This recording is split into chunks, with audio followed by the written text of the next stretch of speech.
Hello नमस्कार साथियों, आप सभी का दादू क्लासेस के यूट्यूब चैनल पर हार्दिक स्वागत है।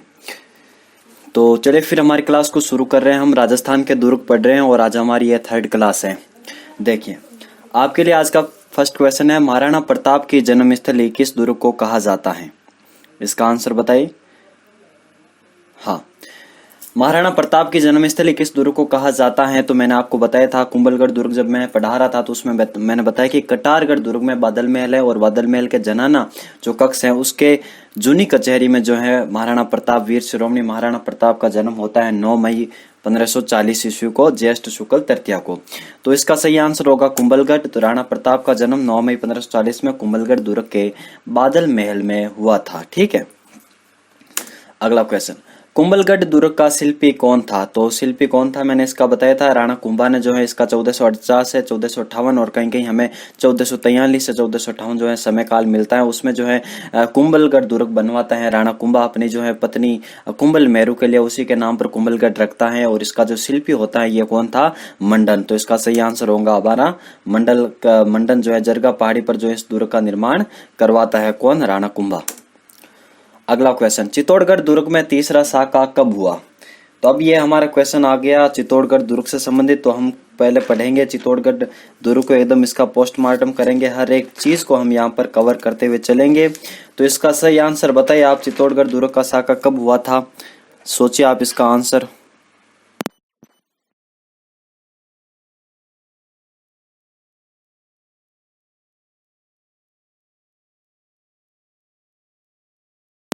तो इसका सही आंसर होगा हमारा 1568, क्योंकि जो देखिए दोस्त 1303 में तो होता है हमारा प्रथम शाखा और फिर होता है हमारा 1534 में जो है रानी जो हाड़ी रानी थी कर्मावती, उसके नेतृत्व में हमारे 1534 में जौहर वगैरह होता है और रावत बाग सिंह जो है यहाँ पर लड़ते हैं, केसरिया करते हैं।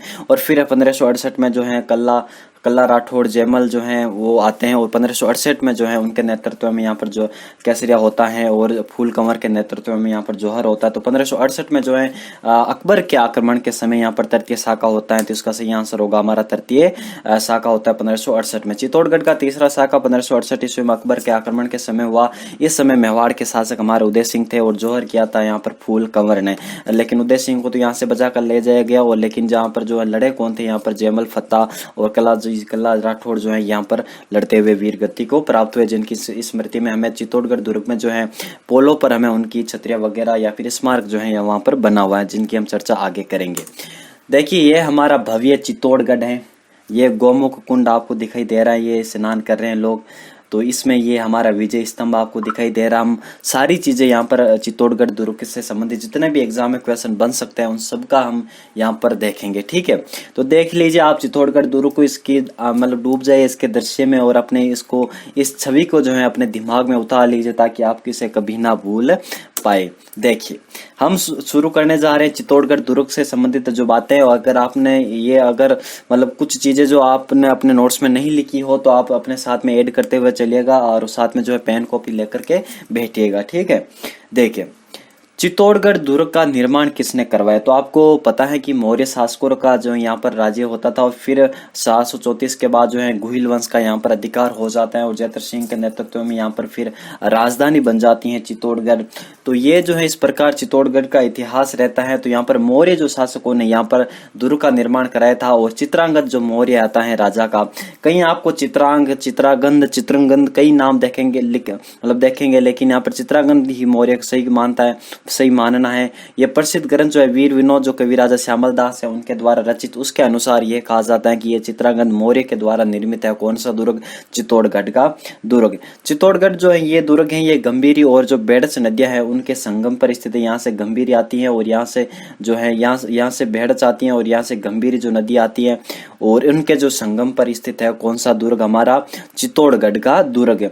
ये जो चित्तौड़गढ़ का दुर्ग है चित्तौड़गढ़ में ही है और यहाँ पर उनकी मैं बात करूं तो ये जिस प्रकार हमने देखा था कि जो काली सिंध और आहू नदियों के संगम पर जो गागरों दुर्ग स्थित है, उसी प्रकार बेड़च और जो हमारी गंभीर जो नदी है उसके संगम पर स्थित कौन सा दुर्ग है? हमारा चित्तौड़गढ़ दुर्ग है। ये जो दुर्ग है ये सभी श्रेणियों में आता है, मतलब ये गिरी श्रेणी में भी है, ये पारिक श्रेणी में भी है, ये पारिद श्रेणी में भी है, ये औदुक श्रेणी में भी है, ये वन श्रेणी में भी है, हर श्रेणी में आता है। जो शुक्र नीति के अनुसार 9 श्रेणियां बताई जाती है उसमें से केवल एक श्रेणी को छोड़कर आप समझ गए होंगे, वो श्रेणी हमारी धानवन श्रेणी। क्योंकि धानवन श्रेणी का मतलब ये होता है कि भाई समतल जो मैदान होता है उस पर जो निर्मित दुर्ग होता है उसको हम कहते हैं धानवन श्रेणी का दुर्ग। लेकिन ये जो दुर्ग है ये मेसा के पठार पर ऊंचाई पर स्थित है, तो इसकी वजह से ये धानवन श्रेणी में नहीं आएगा। तो 9 जो श्रेणियां है उसमें से एक श्रेणी को अगर निकाल देते हैं धानवन श्रेणी को, तो ये 8 श्रेणियों को ये कौन करता है? ये पूरक करता है। कौन सा दुर्ग? हमारा चित्तौड़गढ़ दुर्ग। ये मेसा के पठार पर है। चित्रकूट जो पहाड़ी है उस पर यह निर्मित जो कौन सा दुर्ग है? हमारा चित्रकूट पहाड़ी। आपको याद रखना चित्रकूट पर्वत, चित्रकूट पहाड़ी आपको याद रखना। चित्रकूट पर्वत की मैं बात करूं तो ये वहां पर हमारे ये कैला देवी जो है क्या करौली में हमें देखने को मिलेगा चित्रकूट पर्वत। लेकिन चित्रकूट पहाड़ी की मैं बात करूं, पहाड़ी और पर्वत में आप अंतर समझ गए होंगे कि पहाड़ी जो होती है छोटी और जो पर्वत होता है ये हाइट में बड़ा होता है पहाड़ी से।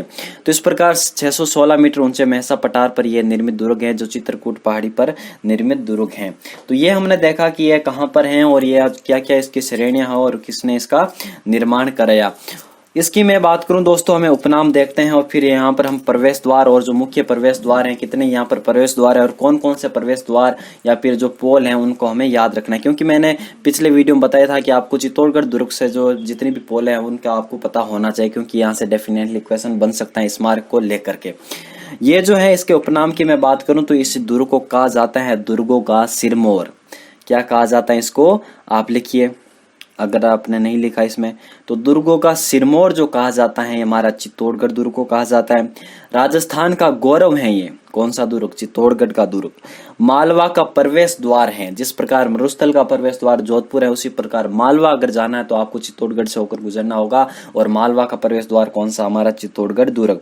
ये दक्षिणी सीमा का प्रवेश द्वार है, दक्षिणी सीमा का प्रहरी है। ये त्याग व बलिदान का दुर्ग है, क्योंकि इससे त्याग व बलिदान की कई कथाएं जुड़ी हैं जो आपके जो रग रग में मैं कह सकता हूं कि आपके जो रोंगटे खड़े कर देने वाली ऐसी यहाँ पर कथा कहानियां जुड़ी हुई है। तो ये त्याग और बलिदान का दुर्ग है। ये राजस्थान का सबसे बड़ा लिविंग फोर्ट है। अगर लिविंग फोर्ट की मैं बात करूं तो एक तो सोनारगढ़ दुर्ग जो जैसलमेर में स्थित है और दूसरा हमारा जो चित्तौड़गढ़ का जो दुर्ग है ये चित्तौड़गढ़ में स्थित है। लेकिन सबसे बड़े लिविंग फोर्ट की मैं बात करूं तो ये हमारा कौन सा है? चित्तौड़गढ़ का। उसके बाद हमारा आता है जो जैसलमेर का सोनारगढ़ दुर्ग। तो ये थे उपनाम दुर्गों का सिरमौर, राजस्थान का गौरव, मालवा का प्रवेश द्वार, दक्षिण सीमा का प्रहरी, त्याग व बलिदान का दुर्ग, राजस्थान का सबसे बड़ा लिविंग फोर्ट। तो ये आते हैं इसके उपनाम। अब हम देखते हैं इसका प्रवेश द्वार की। तो ये प्रवेश इसका मुख्य प्रवेश द्वार की मैं बात करूं दोस्तों तो मैंने पिछले क्वेश्चन में बताया था कि पाडन पोल जो है ये इसका प्रवेश द्वार है। किसका? चित्तौड़गढ़ दुर्ग का। तो पाडन पोल जो है ये चित्तौड़गढ़ का क्या है? मुख्य प्रवेश द्वार है। और इसमें जो है कितने प्रवेश द्वार हमें याद रखने? ये हमें 7 प्रवेश द्वार इस दुर्ग में देखने को मिलते हैं। चित्तौड़गढ़ के दुर्ग में हमें 7 प्रवेश द्वार देखने को मिलते हैं। इस दुर्ग की मैं आकृति की मैं बात करूं तो ये व्हेल मछली के समान आकृति है। व्हेल मछली के समान इतना बड़ा विशाल जो दुर्ग है, जिसके अगर मैं बात करूं सबसे बड़ा 2 किलोमीटर तो इसका लंबाई है और 8 से 9 किलोमीटर तक ये चौड़ा है। 2 किलोमीटर ये लंबा और 8 से 9 किलोमीटर ये चौड़ा दुर्ग है। कौन सा? हमारा चित्तौड़गढ़ दुर्ग है। व्हेल नुमा आकृति का है और 2 किलोमीटर लंबा और 8 से 9 किलोमीटर ये क्या है? चौड़ा है। तो ये जो है इसका आकार था व्हेल मछली के समान इसका आकार है। प्रवेश द्वार, मुख्य प्रवेश द्वार पाडन पोल और इसके जो प्रवेश द्वार अगर पोलों की मैं बात करूं तो यहाँ 7 पोल देखने को मिलती है और ये दुर्ग धानवन श्रेणी को छोड़ करके सभी 8 श्रेणियों में रखा जा सकता है। अगली मैं बात करूं दोस्तों यहाँ पर पाडन पोल जो है इसका प्रवेश द्वार है और इस प्रवेश द्वार पर रावत बाग सिंह का स्मारक है। आप पहले अलग लिख लीजिए, आप पहले डालिए पोल और उससे संबंधित कौन कौन से हमें स्मारक देखने को मिलते हैं। तो पहले पोल लिखिए पाडन पोल, आप लिखिए पाडन पोल। पाटन पोल के आगे लिखिए यहाँ पर रावत बाग सिंह का स्मारक है। रावत बाग सिंह यहाँ पर जो है लड़ते लड़ते वीर गति को प्राप्त हुए थे। 1534 का जो हुआ था, मतलब जो जौहर और शाह केसरिया हुआ था, तो उन्होंने रावत बाग सिंह ने जो है यहाँ पर केसरिया किया था, तो उनके स्मृति में यहाँ पर स्मारक बना हुआ है पाटन पोल पर। और भैरव पोल अगला आप लिखिए, भैरव पोल, और इस पर जो है कल्लाजी राठौड़ का स्मारक है। किसका? कल्लाजी राठौड़ का स्मारक है, जो 1568 यानी जब तृतीय शाह का होता है तो उस समय जो है लड़ते हुए वीर गति को प्राप्त होते हैं। तो ये कल्लाजी राठौड़ का स्मारक कहाँ पर बना हुआ है? भैरव पोल पे बना हुआ है। कहाँ पर बना हुआ है? भैरव पोल पर बना हुआ है। पाटन पोल पर रावत बाग सिंह का स्मारक है। और राम पोल की मैं बात करूं तो यहाँ पर फतेह सिंह सिसोदिया का यानी फतेह का स्मारक है। ये एक 4 खंभों की छतरी है। और फतेह सिंह सिसोदिया की मैं बात करूं दोस्तों तो इसका जो स्मारक बना हुआ है ये राम पोल पर बना हुआ है। ये 7वीं पोल है, राम पोल। तो सबसे एंड वाली जो पोल है ये राम पोल है। और राम पोल पर किसका स्मारक बना हुआ है दोस्तों? तो राम पोल पर हमारे फतेह सिसोदिया का बना हुआ है, जो 1568 के अकबर के आक्रमण के समय लड़ते हुए वीर गति को प्राप्त हुए, चित्तौड़गढ़ दुर्ग की रक्षा करते हुए वीर गति को प्राप्त हुए। तो फतेह सिसोदिया जो है, फतेह सिंह सिसोदिया, उसका स्मारक बना हुआ है राम पोल पर। और जो भैरव पोल है उस वहां पर बना हुआ है हमारा कल्लाजी राठौड़ का स्मारक। और पाटन पोल पर बना हुआ हमारा रावत बाग सिंह का स्मारक। तो ये हमने स्मारक देखे और पोल से संबंधित स्मारक, और हमने निर्माण कार्य को देखा, हमने उसके आकृति को देखा, हमने कहां पर है इसके उपनाम को देखा। आए अब हम चलते हैं इस दुर्ग के अंदर और हमें क्या क्या दिखाई देता है इस दुर्ग में, तो इन सब की हम चर्चा करते हैं। तो देखिए पीछे चलते हैं, पिछली स्लाइड पर।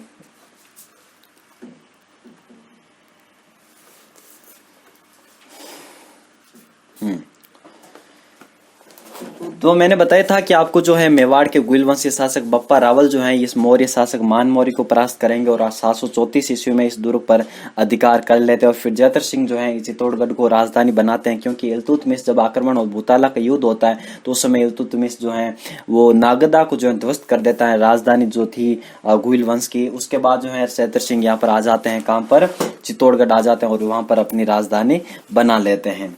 इस दुर्ग में हमें देखने को क्या क्या मिलता है, तो हमें सबसे इंपॉर्टेंट जो हमें याद रखना है वो याद रखना है पद्मनी महल जो है इस दुर्ग में स्थित है। पद्मनी महल ऑब्वियसली पद्मनी महल होगा, क्योंकि जो 1303 में जब केसरिया और जौहर होता है, जो साका होता है, तो रानी पद्मिनी जो है यहाँ पर जौहर करती हैं। तो यहाँ पर रानी पद्मिनी जो है रतन सिंह की पत्नी रानी, जो सिंहल की मानी जाती हैं और बहुत ही सुंदर थी, अतितम सुंदर थी।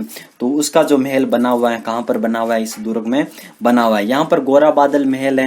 गोरा बादल वही जो उस समय जो है गोरा बादल रतन सिंह के जो सेनापति थे, जो लड़ते हुए वीर गति को प्राप्त हो गए गोरा बादल। तो ये जो उनका महल भी ये जो है स्थित है कहाँ पर? हमारे चित्तौड़गढ़ दुर्ग में। फिर यहाँ पर नवकोटा महल स्थित है। नवकोटा शायद यहाँ पर नहीं लिखा मैंने,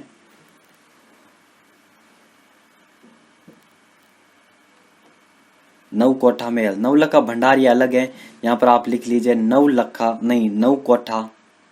नवकोटा कुछ बातें जो हैं यहाँ पर सारी स्लाइड में नहीं आ पाती हैं, इसकी वजह से छूट जाता है, लेकिन आप लिख लीजिए नवकोटा जो महल है ये भी कहाँ पर है? इस दुर्ग में स्थित है। और नवकोटा महल के बारे में कुछ लिख लीजिए कि इस महल में, आप लिख लीजिए इस महल में पन्नाध्याय ने उदय सिंह की रक्षा की और अपने पुत्र चंदन की बलि दे दी।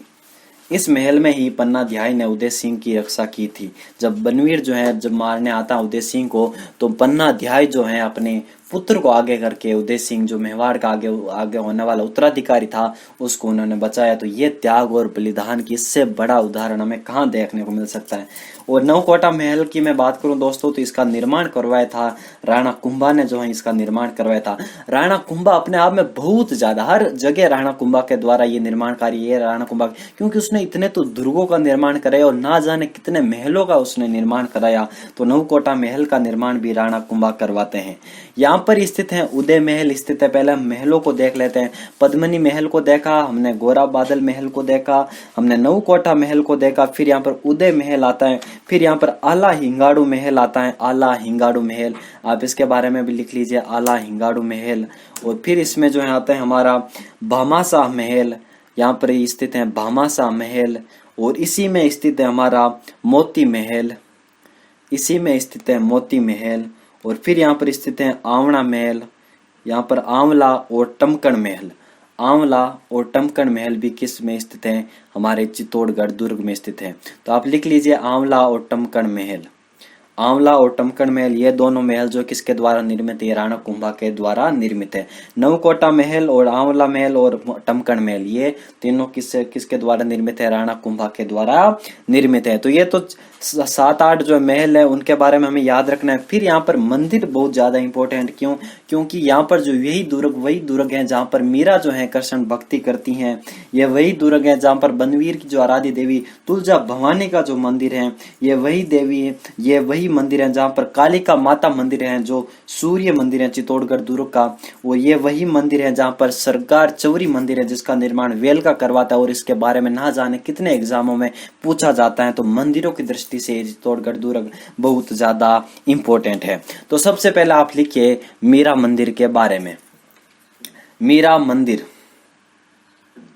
मीरा मंदिर इसके बारे में लिख लीजिए। इसका निर्माण राणा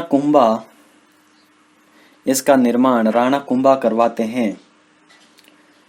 इस मंदिर की जो मूर्ति है, इस मंदिर में जो पहले मूर्ति थी कब? मीरा के समय। वह मूर्ति अब आमेर दुर्ग के, मैंने आपको बताया था जगत शिरोमणि मंदिर में स्थित है मीरा, जो काले पत्थर की जो मूर्ति है कृष्ण भगवान की मानसिंह प्रथम लेकर आते हैं चित्तौड़गढ़ दुर्ग से। ये वही मूर्ति है जहाँ मीरा जो है कृष्ण भगवान की जो है पूजा अर्चना किया करती थी। तो इस मंदिर की वर्तमान में आमेर दुर्ग के जगत शिरोमणि मंदिर में स्थित है।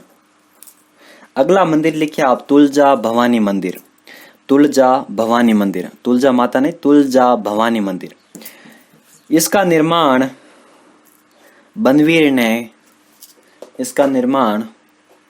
बनवीर ने करवाया था। अगला मंदिर लिखिए आप श्याम पार्श्वनाथ मंदिर। कुंभ श्याम मंदिर हमने देखा था कुंभलगढ़ दुर्ग में, जिसका निर्माण राणा कुंभा करवाते हैं, जिसको यूनानी शैली का मंदिर कहा है किसने? नीलकंठ महादेव मंदिर होगा यूनानी शैली का। कुंभ श्याम जो मंदिर है राणा कुंभा इसका निर्माण करवाते हैं। और श्याम पार्श्वनाथ मंदिर लिखिए आप इसके बारे में। रावल तेज सिंह की पत्नी जैतल देवी द्वारा निर्मित है। कौन सा मंदिर? श्याम पार्श्वनाथ मंदिर। अगला मंदिर लिखिए आप कालिका माता मंदिर। चित्तौड़गढ़ दुर्ग का यह सूर्य मंदिर है। चित्तौड़गढ़ दुर्ग का यह सूर्य मंदिर है। अगला मंदिर लिखिए 5वां श्रृंगार चौरी मंदिर लिखिए श्रृंगार चौरी मंदिर। इसका निर्माण वेलका ने करवाया था। ये टाइम पीरियड वही है जो कुंभा ने कुंभलगढ़ दुर्ग का करवाया था 1448 से 58। तो इसका भी आप लिख लीजिए टाइम पीरियड 1448 से 1458 निर्माण वेलका करवाते हैं श्रृंगार चौरी का। ये एक जैन मंदिर है।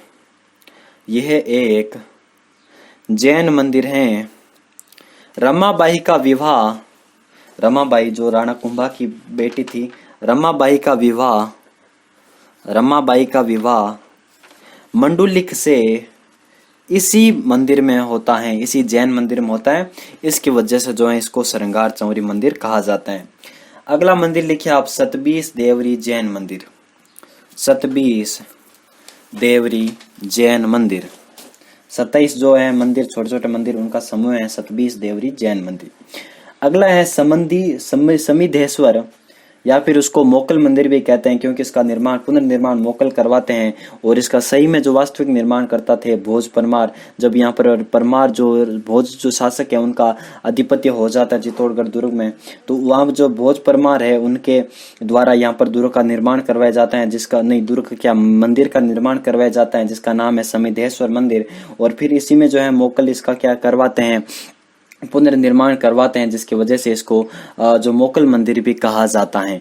तो ये जो थे मंदिर थे, इतने मंदिर थे, 7-8 मंदिर हमें याद रखने हैं और 7-8 महलों के हमें याद रखने हैं। तो अद्भुत जी का भी मंदिर हमें देखने को मिलता है, अद्भुत जी का मंदिर, लेकिन ये थोड़ा सा बाहर है चित्तौड़गढ़, उसको हम अलग से देखेंगे। यहाँ पर आपको याद रखना है, जो याद रखने वाली चीजें हैं वो मैंने आपको बता दी। रानी पद्मिनी महल, गोरा बादल महल, नवकोटा महल, उदय महल, आला हिंगाड़ू महल, भामासा महल, मोती महल, आंवला महल, टमकन महल। और प्रमुख मंदिरों की मैंने बात की, मीरा मंदिर, तुलजा भवानी का मंदिर, श्याम पार्श्वनाथ का मंदिर, कालिका माता का मंदिर और श्रृंगार चंवरी का मंदिर, और दूसरा मैंने बताया आपको सतबीज देवरी जैन मंदिर। तो ये जो थे इतने मंदिर थे, और हमारा समिधेश्वर मंदिर, तो ये इतने मंदिर थे।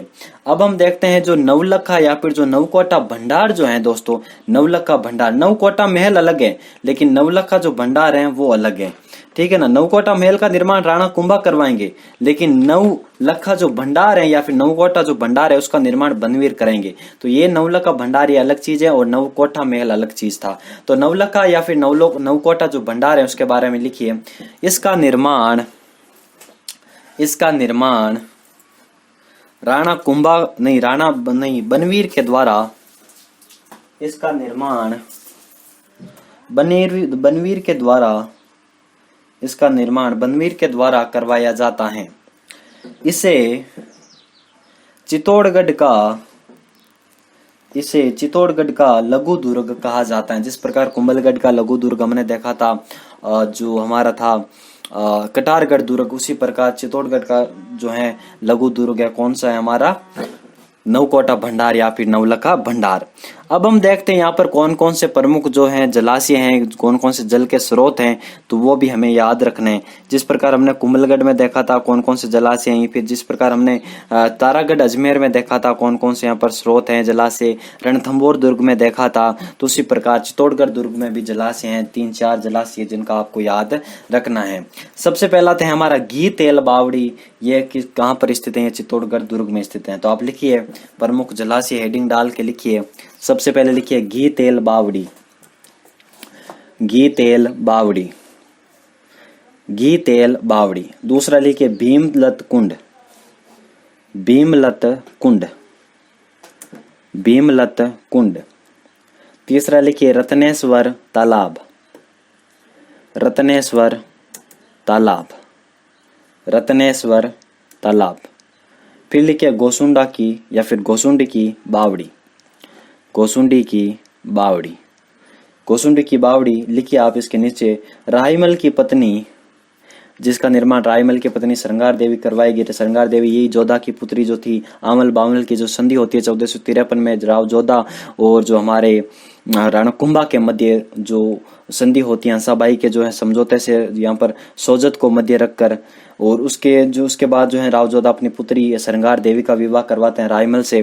तो ये वही रायमल हैं, वही रायमल की पत्नी है श्रृंगार देवी जो गोसुंडी की बावड़ी का निर्माण करवाएगी। तो आप लिखिए गोसुंडी की बावड़ी रायमल की पत्नी श्रृंगार देवी द्वारा निर्मित है। अगला है हमारा खातन की बावड़ी।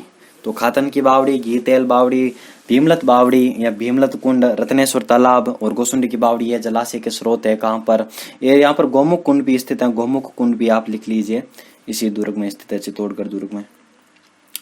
तो ये कुछ था जलाशय, महल, मंदिर। अब हम देखते हैं सबसे इंपॉर्टेंट चीज जो है हमारा विजय स्तंभ और कीर्ति स्तंभ, विजय स्तंभ और हमारा कीर्ति स्तंभ। तो आप सबसे पहले हेडिंग डालिए विजय स्तंभ। इसके बारे में हम विस्तार से पढ़ेंगे, हर एक चीज को कवर करेंगे, कुछ भी नहीं छोड़ेंगे, ठीक है ना दोस्तों। लिखिए आप विजय स्तंभ, विजय स्तंभ।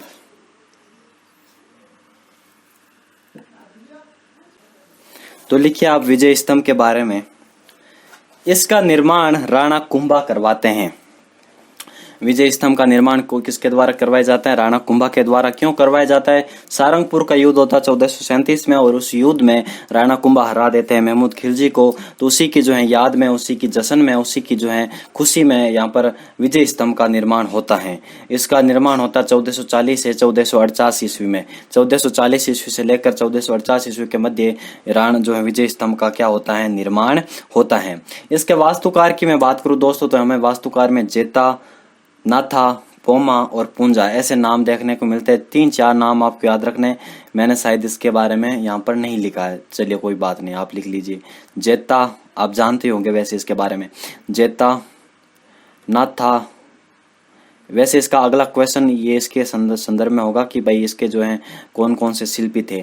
तो जेता नाथा, पोमा पूजा, पोमा पूंजा, पोमा पूंजा, तो ये कौन थे, इसके वास्तुकार थे। इसकी मैं बात करूं तो यहाँ पर 9 मंजिला ये विजय स्तंभ है, और 9 मंजिल में हमें कुछ मंजिलों के नाम याद रखने हैं ताकि हाँ, तो आप लिखिए कुल मंजिलें 9 मंजिलें हैं, 9 मंजिलें कुल मंजिल हैं यहाँ पर। इसकी मैं ऊंचाई की मैं बात करूं दोस्तों तो ये 122 फीट ऊंचा है, और ये 30 फीट चौड़ा नीचे से 30 फीट ये चौड़ा है, और फिर यहाँ पर 122 फीट ये ऊंचाई स्थित है। तो ये आप याद रख सकते हैं कि भाई 30 फीट चौड़ा नीचे से और 122 फीट यहाँ पर ऊंचाई है। इसमें कुल 157 सीढ़ियां हैं। कितनी सीढ़ियां यहाँ पर, 157 नहीं होगा, शायद 137 होगा यहाँ पर, 137 सीढ़ियां यहाँ पर, ठीक है। तो 137 यहाँ पर सीढ़ियां हैं, और 122 फीट ऊंचा है, और 30 फीट यहाँ पर इसकी नीचे से चौड़ाई है। और यहाँ पर कुल कितना मंजिल इमारत है, ये 9 मंजिला इमारत है। और इसका जो जीर्णोद्धार करवाएंगे स्वरूप सिंह 1857 में, जो बिजली आकाशीय बिजली की गिरने की वजह से ये चित्तौड़गढ़ दुर्ग जो है क्षतिग्रस्त हो जाता है, तो उसका जो पुनर्निर्माण करवाते हैं या फिर जो है जीर्णोद्धार करवाया जाता है स्वरूप सिंह के द्वारा, जो तत्कालीन मेवाड़ के महाराणा थे। तो महाराणा स्वरूप सिंह के द्वारा इसका जीर्णोद्धार करवाया जाता है। अब यहाँ पर कुल जो है या एक आपको तीसरी मंजिल और फर्स्ट मंजिल पे देखिए क्या स्थित है। फर्स्ट मंजिल पर विष्णु मंदिर स्थित है, फर्स्ट मंजिल पर विष्णु मंदिर स्थित है। जो नीचे वाली जो फर्स्ट मंजिल है यहाँ पर विष्णु मंदिर स्थित है, और इसके कारण ही उपेंद्र जो नाथ है, उपेंद्र नाथ ये इसको क्या कहेंगे, विष्णु ध्वज कहेंगे, किसको, विजय स्तंभ को। तो विष्णु जो मंदिर स्थित है ये प्रथम मंजिल पर स्थित है। और फिर आपको तीसरी मंजिल याद रखना है, याद इसलिए रखना है क्योंकि यहाँ पर 9 बार अल्लाह शब्द लिखा हुआ है। क्या पर, इस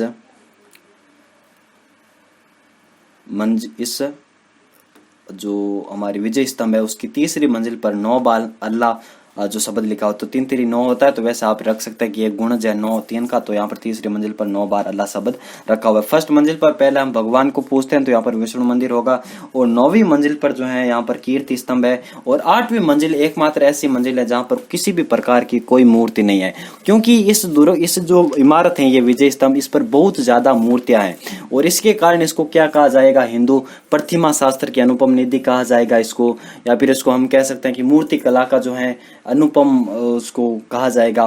तो ये इसलिए कहा जाएगा क्योंकि यहाँ पर जो है बहुत ज्यादा यहाँ पर मूर्तियां स्थित हैं। लेकिन जो 8वीं जो मंजिल है यहाँ पर किसी भी प्रकार की हमें कोई मूर्ति दिखाई नहीं देती है, तो 8वीं मंजिल पर किसी भी प्रकार की कोई मूर्ति नहीं है।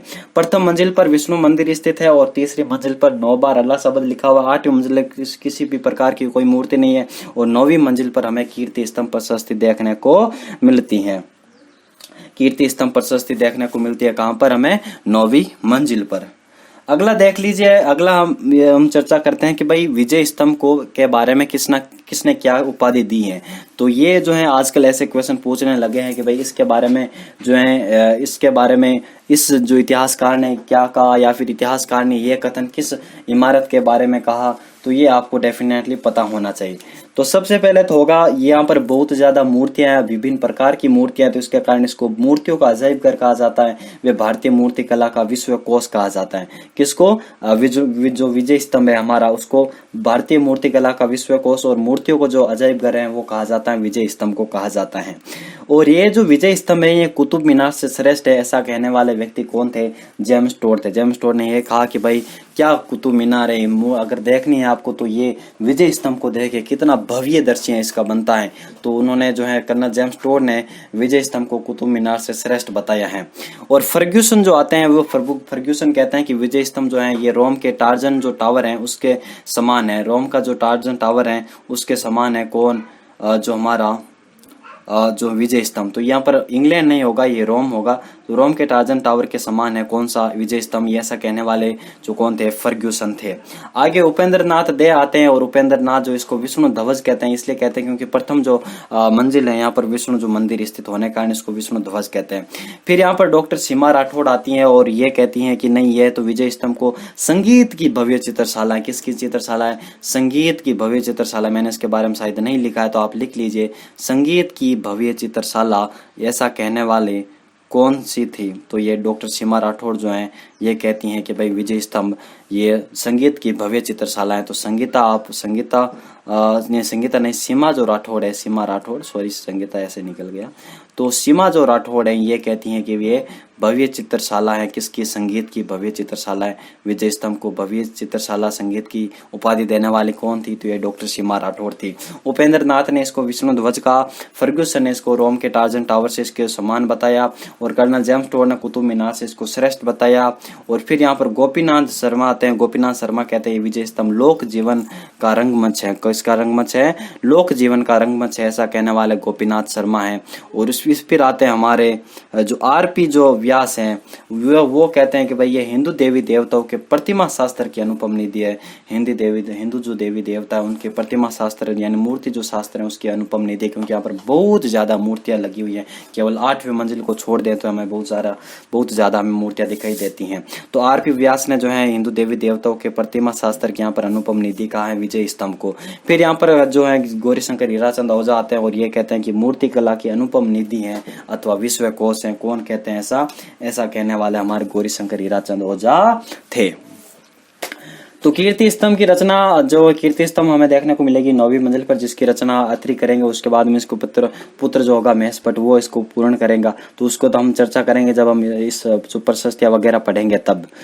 और यहाँ पर बात करें तो कहा जाता है कि इसे बनाने की जो प्रेरणा है विष्णु स्तंभ से मिली। आपको पता है कि बयाना में जो है राजस्थान का जो प्रथम विजय स्तंभ है जो विष्णु स्तंभ है, फिर यहाँ पर मंडोर में बनता है, तो ये फिर यहाँ पर हमारे विजय स्तंभ बनता है। फिर यहाँ पर जो 1857 की क्रांति में जो ठाकुर कुशाल सिंह है वहां पर विजय स्तंभ बनता है। और फिर यहाँ पर हमें देखने को मिलता है जो भारत पाक का जब युद्ध होता है और जब विजय कर लाता है भारत, तो यहाँ पर 5वां हमें विजय स्तंभ देखने को मिलता है। तो हमें 4-5 विजय स्तंभ राजस्थान में देखने को मिलते हैं। तो इसे बनाने की प्रेरणा कहा जाता है कि ये बयाना के विष्णु स्तंभ से मिली थी। तो ये बात थी विजय स्तंभ के बारे में। अगला है हमारा कीर्ति स्तंभ प्रशस्ति। शायद मैंने इसके बारे में भी नहीं लिखा, आप लिख लीजिए, मैंने बहुत ज्यादा बातें छोड़ दी है। जब हम वापस आएंगे ना रिवाइज करेंगे तब हम उन सब कुछ चीजों को इंक्लूड कर लेंगे जो हमने पीछे छोड़ी है, क्योंकि जो पीडीएफ बना रहा था तो मैं काफी जल्दी में बना रहा था, उसकी वजह से बहुत ज्यादा चीजें जो पीछे छूट गई थी। तो मैंने सोचा ये केवल मैं रिवाइज के लिए लेकर आऊंगा वीडियो मेंस के लिए, लेकिन फिर मैंने सोचा कि इसको विस्तार से पढ़ाया जाए, क्यों रिवाइज के लिए मतलब ऐसे फालतू में टाइम बर्बाद किया जाए। हर एक चीज को अगर विस्तार से देखें तो काफी यूजफुल रहता हमारे लिए। तो कीर्ति स्तंभ प्रशस्ति के बारे में आप लिख लीजिए। कीर्ति स्तंभ प्रशस्ति नहीं, ये जो कीर्ति स्तंभ है प्रशस्ति नहीं होगा, यहाँ पर कीर्ति स्तंभ होगा, ठीक है ना। कीर्ति स्तंभ प्रशस्ति तो ये आप लगी हुई है हमारी 9वीं जो मंजिल है विजय स्तंभ की, वहां पर लगी हुई है। लेकिन कीर्ति स्तंभ की मैं बात करूं तो ये जो है ये आदिनाथ को समर्पित है। किसको समर्पित है? कि आदिनाथ को समर्पित है। इसके बारे में आप लिख लीजिए, आदिनाथ को समर्पित है। और इसका जो निर्माण करवाएंगे जिजाक करवाएंगे। कौन करवाएंगे? जिजाक। इसका निर्माण जिजाक करवाएंगे। और ये जो 7 मंजिल है और 76 फीट उसकी ऊंचाई है। 7 और 76 आपको याद रखना है। जिस प्रकार 9 मंजिल और 122 फीट उसका था विजय स्तंभ का, उसी प्रकार 7 और 76 किसका है? हमारा कीर्ति स्तंभ का। तो ये जो कीर्ति स्तंभ है ये इसकी ऊंचाई 76 फीट है और 7 जो है मंजिला है। और जिजाक ने इसका निर्माण करवाया था और यहाँ पर आदिनाथ को ये समर्पित है। तो ये जो बात थी विजय स्तंभ और हमारी जो कीर्ति स्तंभ था इसके बारे में। अब हम देखते हैं कि भाई जो चित्तौड़गढ़ दुर्ग है इसमें कितने साके हुए, क्योंकि हम साकों को भी इंक्लूड करते हुए चलते हैं कि हर एक दुर्ग के बारे में जो भी यहाँ पर साका हुआ उसके बारे में हमें विस्तार से जानकारी होनी चाहिए। तो सबसे पहला हमारा साका होता है 1303 ईस्वी में अलाउद्दीन खिलजी यहाँ पर आक्रमण करते हैं और राणा रतन सिंह यहाँ पर शासक थे। यहाँ पर जौहर होता है और यहाँ पर जो है केसरिया करते हैं रतन सिंह, यहाँ पर जौहर करता है रानी पद्मिनी के नेतृत्व में, और गोरा बादल जो यहाँ पर लड़ते हुए वीर गति को प्राप्त होते हैं। तो ये जो साका होता है प्रथम साका 1303 ईस्वी में, और इस दुर्ग को जीतकर अलाउद्दीन खिलजी इस दुर्ग का नाम बदल देते हैं खिजराबाद अपने पुत्र खिजर खां के पर। और रानी पद्मिनी जो है ये सिविल द्वीप के राजा दगंदर सेन की पुत्र थी। हम पद्मिनी के बारे में विस्तार से पढ़ेंगे जब हम रतन सिंह को डिस्कस करेंगे। तो प्रथम शाखा कब होता है 1303 ईस्वी में।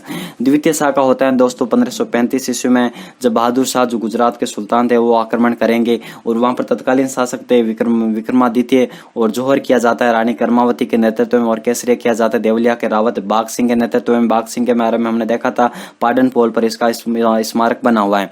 बहादुर शाह ने अपने सेनापति रूमी खां को इस अभियान का नेतृत्व सौंपा था। तो रूमी खां का आपको डेफिनेटली याद रखना नाम। इस युद्ध में रानी कर्मावती ने कहा जाता है मुगल शासक हुमायूं को राखी भेजकर मदद मांगी थी, लेकिन अनफॉर्चुनेटली जो है उनकी मदद नहीं कर पाते हैं।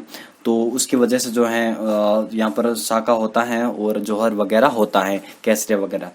तीसरा साका होता है दोस्तों 1568 में अकबर के आक्रमण के समय होता है। तत्कालीन यहाँ पर शासक हैं राणा उदय सिंह, और यहाँ पर जो है केसरिया किया जाता है जयमल फतेह वगैरह उनके नेतृत्व में, कल्ला राठौड़, और इस युद्ध में जो है यहाँ पर जौहर किया जाता है फूल कंवर के नेतृत्व में। तो इस प्रकार जयमल व फतेह ने यहाँ पर अध्यय में जो है वीरता का परिचय देते हैं, और उनके जो है वीरता से जो अकबर यहाँ पर मंत्रमुग्ध हो जाता है। फिर यहाँ पर उनका जो गजारूढ़ प्रतिमा लगवाता है, लेकिन उसको औरंगजेब ने कहा जाता है कि तोड़वा दिया था। तो और जयमल फतेह की जो गजारूढ़ प्रतिमा में राय सिंह जो है यहाँ पर जो बीकानेर का जूनागढ़ दुर्ग है वहां पर हमें देखने को मिलता है, जो सूरज पोल है वहां पर। तो यहाँ पर इस प्रकार हमने जयमल व फतेह जो यहाँ पर क्या करते हैं केसरिया करते हो, फूल कंवर यहाँ पर जौहर करती है, और जो है चित्तौड़गढ़ दुर्ग का क्या होता है तीसरा शाखा होता है। इस दुर्ग में 7 प्रवेश द्वार हमने देखा था, पाटन पोल, नवलखा बुर्ज जो है बनवीर द्वार निर्मित है। नवलखा बुर्ज नहीं होगा, नवलखा भंडार होगा। दुर्ग में स्थित विजय स्तंभ के वास्तुकार जेता नापा पोमा पूंजा थे। इस दुर्ग में स्थित जैन कीर्ति स्तंभ है। 7 मंजिला का निर्माण जो है बगैर वाला जैन जीजा द्वारा 13वीं शताब्दी में करवाया गया था। भगवान आदिनाथ को समर्पित है ये, और राज्य का सबसे बड़ा लिविंग फोर्ट है। दुर्ग में जो जलापूर्ति स्रोत की बात करते हैं तालाब, तुकुम सागर, जो गौमुख झरना, हाथीकुंड, भीमलत तालाब, जालीबाग, बावड़ी, ये हमने देखा था जलाशय के स्रोत में। तो चलिए फिर अगला हमारा क्वेश्चन देख। तो ये चित्तौड़गढ़ दुर्ग था, इसका हमने पोस्टमार्टम किया एकदम अच्छे से। इससे जो बाहर है कोई भी क्वेश्चन आपको नहीं पूछेगा एग्जामिनर, ठीक है। आगे देखिए यहाँ पर जो देखिए दोस्तों कुछ यहाँ पर और भी जानकारी यहाँ पर याद रख सकते हैं तो रख लीजिए कि दुर्ग के भीतर स्थित फतेह प्रकाश जो महल है उसको संग्रहालय बना दिया गया, लेकिन इसके बारे में नहीं पूछेगा। कला राठौड़ के यहाँ पर छतरी इसी दुर्ग में स्थित है। कला राठौड़ 4 खंभों की छतरी मैंने बताया था। भैरव जो पोल पर है, और लाखोटा की बारी जो चित्तौड़गढ़ दुर्ग की उत्तरी खिड़की है, इतना कुछ नहीं पूछता है। दुर्ग का सबसे प्राचीन दरवाजा सूरज पोल है, याद रख सकते हैं, रख लीजिए। रावत बाग सिंह स्मारक इसी दुर्ग मैंने बताया था पाटन पोल पर स्थित है। विजय स्तंभ को कर्नल जेम्स टोड ने जो है राम कटार विजय स्तंभ कर्नल जेम्स टोड नहीं कहा था, ये कहा था हमारे फर्ग्यूसन ने कहा था। कर्नल जेम्स टोड ने कुतुब मीनार से श्रेष्ठ बताया था। इस दुर्ग के संबंध में प्रचलित कहावत है कि गढ़ तो गढ़ चित्तौड़गढ़ बाकी सब गढ़ैया, गढ़ तो गढ़ चित्तौड़गढ़ बाकी सब गढ़ैया। आगे देखिए अगला क्वेश्चन, विजय स्तंभ को विष्णु ध्वज किसने कहा? इसका आंसर दीजिए आप। तब तक मैं पानी पीकर आ जाता हूँ। आप विजय स्तंभ के बारे में जितनी भी मैंने जानकारी बताई उसको रिकॉल कीजिए आप, तब तक मैं पानी पीकर आता हूँ, ठीक है।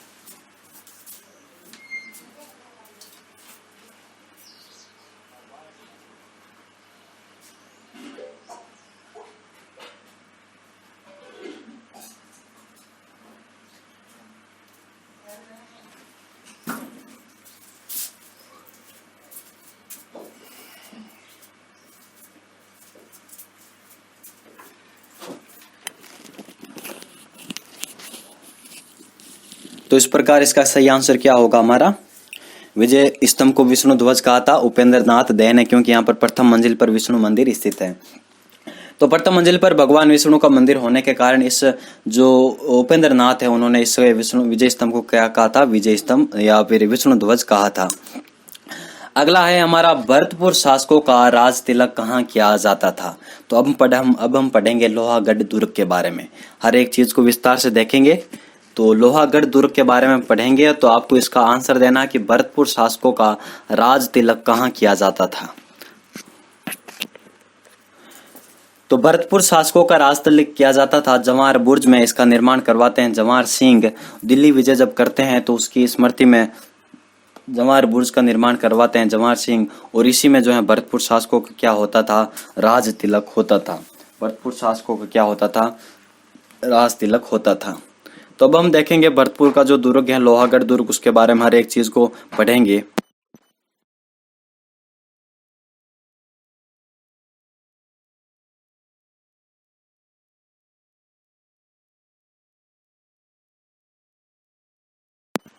भरतपुर दुर्ग की मैं बात करूं दोस्तों, ये हमारा जो है लोहागढ़ इसको कहा जाता है, और ये धानवन श्रेणी का बहुत ही ज्यादा महत्वपूर्ण दुर्ग है।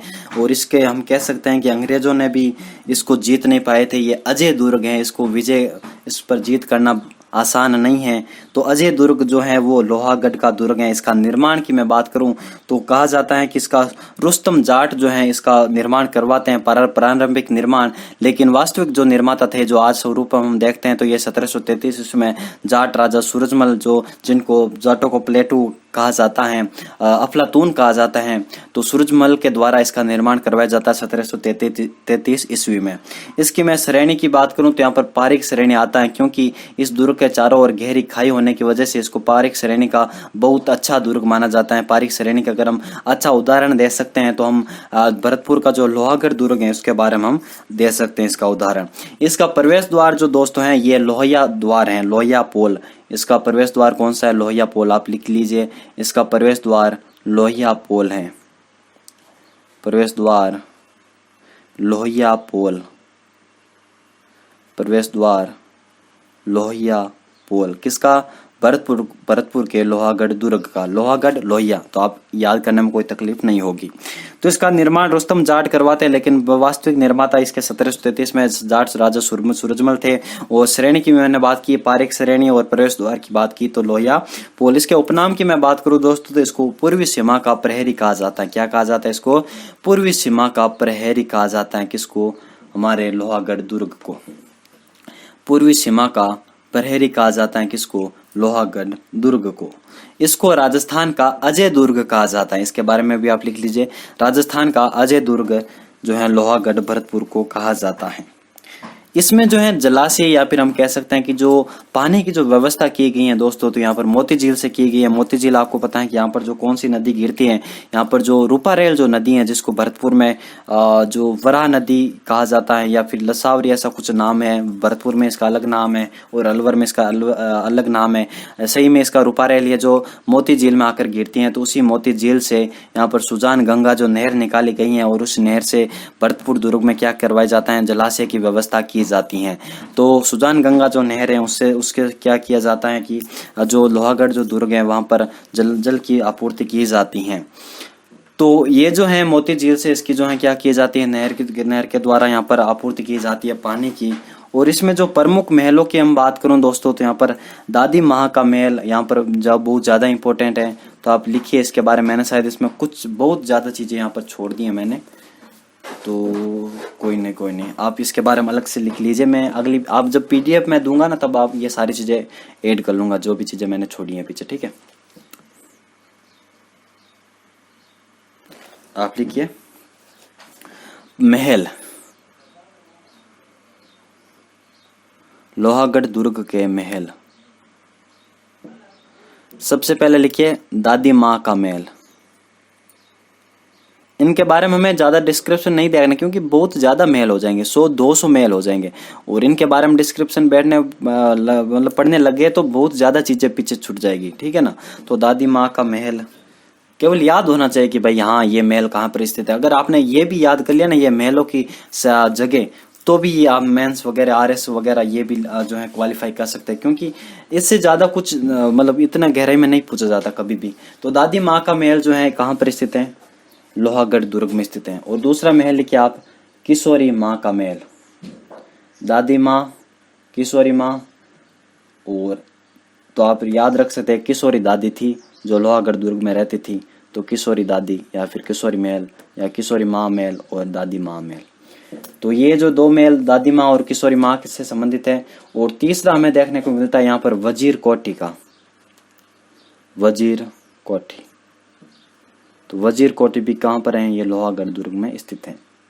फिर यहाँ पर आता है जवाहर बुर्ज, जिसका निर्माण करवाएंगे जवाहर सिंह, और इस पर जो है दिल्ली विजय के उपलक्ष्य में इसका निर्माण करवाए जाते हैं। और इसी बुर्ज में जो है क्या क्या क्या होता है, भरतपुर जो राजा थे उनके जो राज्याभिषेक होता था, जो राज तिलक होता था, वो इसी बुर्ज में होता था, जवाहर बुर्ज में। तो जवाहर बुर्ज जिसका निर्माण जवाहर सिंह करवाते हैं, और ये आपको डेफिनेटली याद रखना है।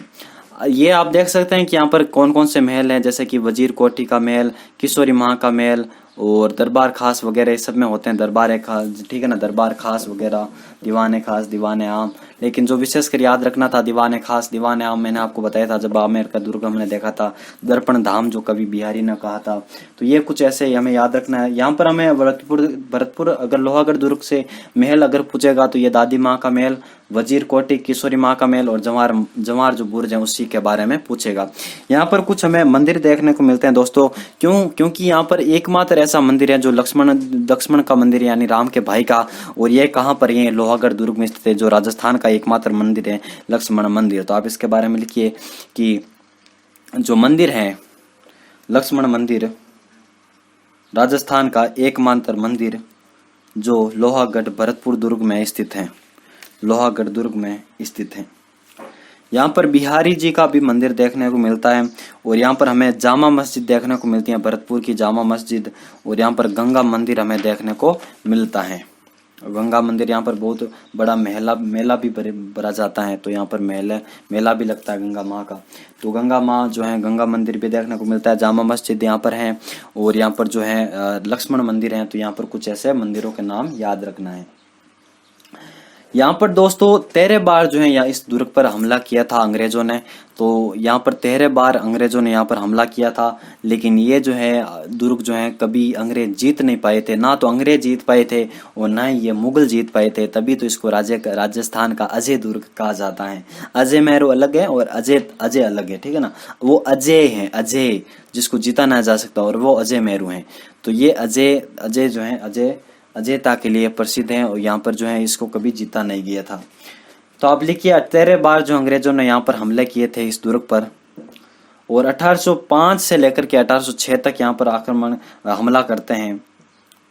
और इसमें जो है हमला इसलिए कहा जाता है क्योंकि जो इस दुर्ग में यहाँ पर जसवंत राव जो होलकर हैं उनको यहाँ पर शरण दी जाती है यहाँ के शासकों के द्वारा, जिसकी वजह से यहाँ पर लॉर्ड जो लेक हैं यहाँ पर 1805 से 1806 में आक्रमण करते हैं, और इस पर लोहे के गोले दागते हैं। किसके? लोहे के गोले दागते हैं। तो लॉर्ड लेक ने जो है लोहे के गोले दागे थे 1805 से लेकर के 1806 में जसवंत राव होलकर को शरण देने पर। अगला आप लिखिए कि 1826 में जो है अंत में जाकर के इस दुर्ग पर अंग्रेजों ने अधिकार कर लिया था। वैसे इसको बहुत टफ तरीके से वहां पर जीता गया था, फिर यहाँ पर संध्या वगैरह हुई थी, उसकी वजह से उसको जो है यहाँ पर अंग्रेजों का अधिकार हुआ था। अदरवाइज तो यहाँ अगर वो ठान लेते थे भरतपुर के राजा तो वो शायद ही अपना जो दुर्ग है वो अंग्रेजों को सौंपते थे। तो 1826 में जो है इस दुर्ग पर अंग्रेजों का अधिकार हो जाता है, और ये राजस्थान का सबसे नीचा है, तभी तो ये पारिक श्रेणी या फिर हम कह सकते हैं कि जो धानव श्रेणी का बहुत अच्छा यहाँ पर दुर्ग देखने को भी मिलता है। और ये मिट्टी से निर्मित किला है, और मिट्टी से निर्मित किले हमें दो देखने को मिलते हैं। एक तो जो हमारा था दुर्ग कौन सा, भटनेर का किला, और दूसरा हमें लोहागढ़ का। तो ये मिट्टी से निर्मित किले हैं। और यहाँ पर जो अष्ट धातु का दरवाजा है इस दुर्ग पर, अष्ट धातु का दरवाजा है जो जवाहर सिंह लेकर के आते हैं 1765 में दिल्ली से। यह अष्ट धातु दरवाजा वही है जो चित्तौड़गढ़ में लगता था, जहाँ जिसको लूट करके दिल्ली ले जाया गया। और फिर यहाँ पर जवाहर सिंह जो है वो उस अष्ट धातु दरवाजे को लेकर आ जाते हैं जब दिल्ली विजय करते हैं, और फिर यहाँ पर लोहागढ़ जो दुर्ग है यहाँ पर लगवाते हैं। और इस पर यहाँ पर कहावत भी यहाँ पर फेमस है, और इस कहावत का नाम है कि 8 फिरंगी 9 गोरे लड़े जाट के 2 छोरे। 8 फिरंगी 9 गोरे लड़े जाट के 2 छोरे। तो ये 2 छोरे कौन थे? और ये दुर्जन सिंह और दुर्जन साल और जो माधो सिंह थे, ये 2 छोरे थे जो अंग्रेजों से लड़े थे। कौन कौन से? दुर्जन साल और माधो सिंह। तो ये था हमारा कौन सा दुर्ग? लोहागढ़ दुर्ग। और इसके बारे में हमने देखा, हर एक चीज को हमने यहाँ पर कवर किया। ठीक है, तो मिलते हैं आपसे नेक्स्ट वीडियो में। धन्यवाद।